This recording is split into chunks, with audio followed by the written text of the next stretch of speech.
the judge did find that the articles themselves were not defamatory.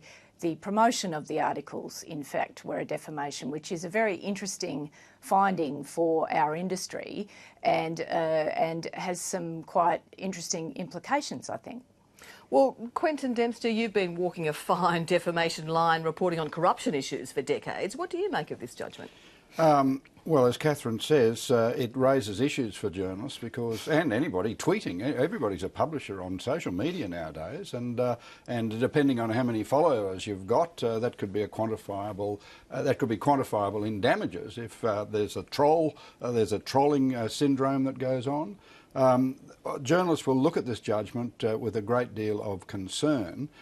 Journalists usually have, or newspapers and publishers, broadcasters, have the defence of qualified privilege, and as it's been reported that qualified privilege protected the Sydney Morning Herald on the article, the headline, treasure for sale, and the body of the material. Read together, a reasonable person could say Joe Hockey is not corrupt. What do you make of this judgment and that distinction that's now been drawn between an article with a headline and a headline on Twitter?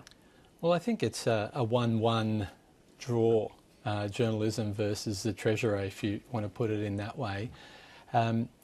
Clearly, the article stood up, right? The article, even with that offending headline, was, as bulletproof as it gets. But the whole process of this case kind of lifts the skirt or lifts the veil on what goes into a story.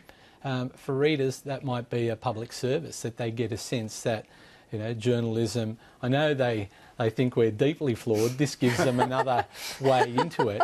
And at least in this sense, I mean, you've got to be pretty good to defame someone in 140 characters, I should say.